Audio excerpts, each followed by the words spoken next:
and I just don't have time to get into them right now. But feel free to call me at 1-866-2-CEASE, and that's TOCEASE, and I can give you direct information or details, whatever you might need, to show you that we're not just a program or a project. This is a bigger, broader-based campaign to stop the shooting in the state of Illinois, and we're doing the best we can, but we need everybody that's watching to get on board with us, and let's not complain. Let's change the way we think and do this thing together, and we can stop killings from occurring out here. I can see Chicago only having 150 to 200 homicides a year. I could see that manifesting. We're almost there. This year, we believe it's going to be down about 150 homicides, and that's not because we're showing up after the shooting all the time. That's because ceasefire is showing up beforehand, in the midst of it.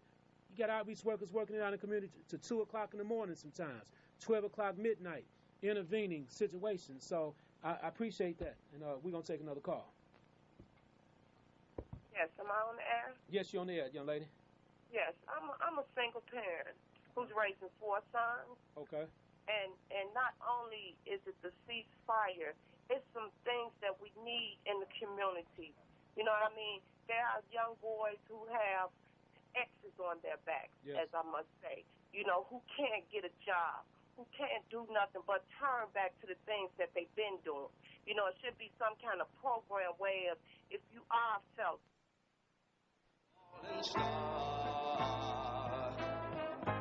Ain't no stopping till it's in the ground. Raising these sons by themselves. There's no fathers, there's no uncles, there's no aunties, there's no nothing. So they don't really have nowhere to turn to, especially when they ain't got no money. Money is the key.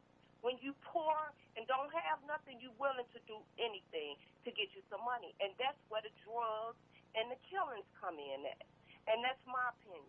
Yeah, I thank you, sister. We really appreciate you, the first female caller they called. And I'm going to let Keenan respond to you first, and then I'm going to say a few things. Well, first of all, I would like to say that there is a program that deals with ex-felons. It's called Caring Connections. And if there's any way that I can personally help her, if she's speaking on behalf of her son, she can reach me at 708-257-4839, and I'll do what I can to help her. Sounds good. And young lady, I just want to say to y'all, so we all concur with you, basically, because we know the dilemmas, the frustrations of the young men out there. Also, just get in contact with us. Ceasefire, we've been successful in hiring ex-offenders. 70% of our staff are ex-offenders.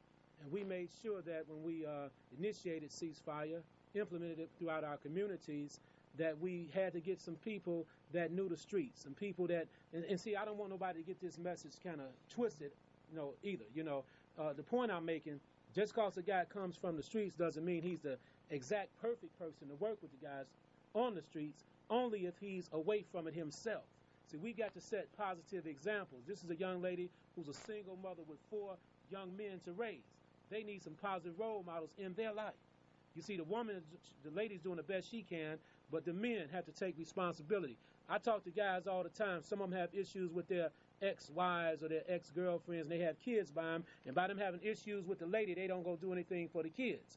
A lot of times these kids do not need money all the time, far as when it comes to their father or a role model. They just need their father to spend time with them, and eventually they can get them to that next level. That's why it's so important in a kid's early life and throughout his life to have a father there or a father figure.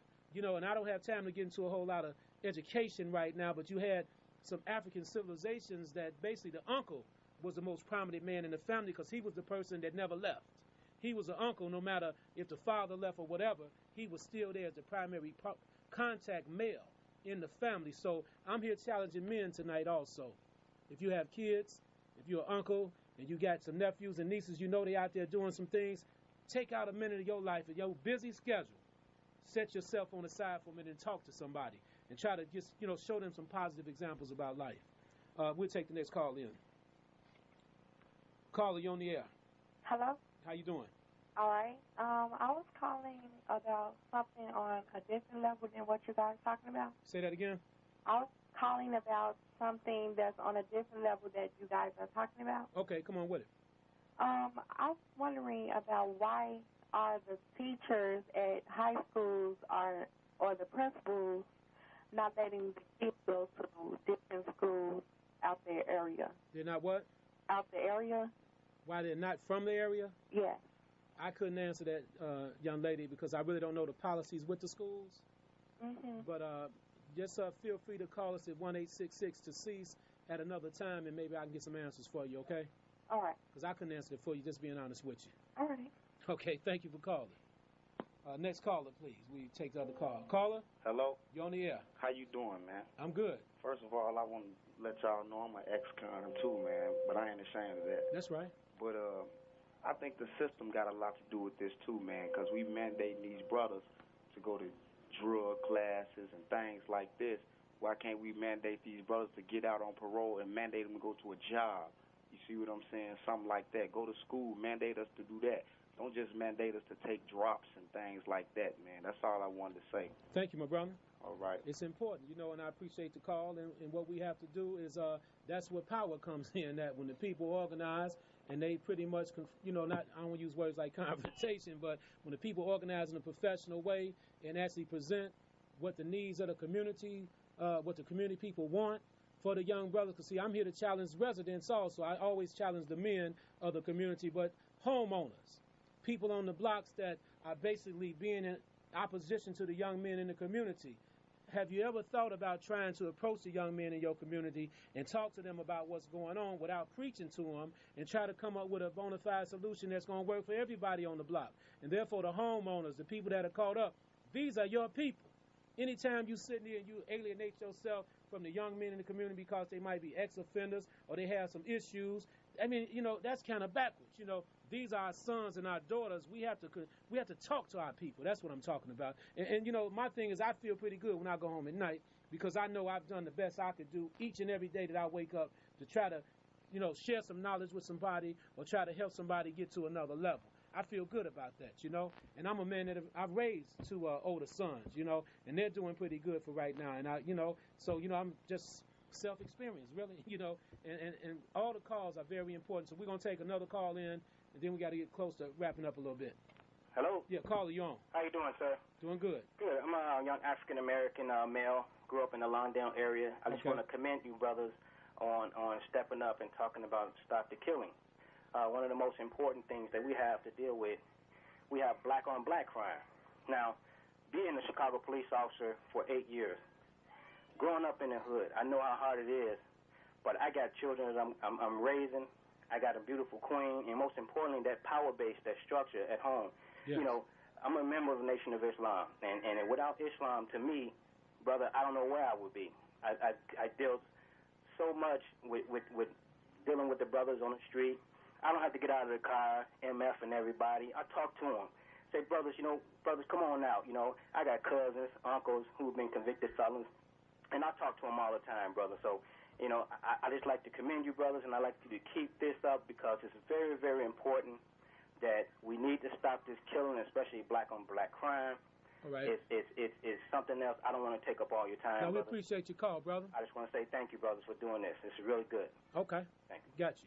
So, Keenan, I will allow you to say a few things before we have to wrap up, and maybe we can get this one last. We're going to take your call, caller, but we only have a few more minutes left, okay? Come on. Caller, you're on the air. Yeah, how y'all brothers doing, man? I was just, calling and commend y'all brothers. This is a wonderful thing. This is beautiful. Actually, myself, I take part in passing out the posters to stop the killing. I'm all for it. This is very positive. Actually, this is a time for us to bring ourselves up. As the previous callers may mention, it's a good thing, but actually it has nothing to do with religion. I'm gonna make this short because I know y'all we gotta wrap it up. All right, I'm gonna make this real short now. For the viewers out there, the young kids out there, every Thursday y'all could come to the Center for Inner City Studies. With the People's for President thing, and we out here is positive, is love, and my shalom kai. Thank you, brother. Didn't mean to cut you off, but we're running out of time. So. Anybody watching, we've been on for a whole hour tonight thanks to CAN TV, and we had a whole lot of calls coming in. We talked a little fast here and there because we wanted to try to get everybody in because ceasefire is about everybody, not just the individual. It's about saving lives, and the Center for Inner City Studies, hey, I'm there myself, brother, all the time. So we want to thank you. And remember, 1-866-2-CEASE. That's CEASE. To learn more about Ceasefire, you can go online, www.ceasefirechicago.org. So you can go online and check us out, and thank you very much. Look forward to seeing you next week.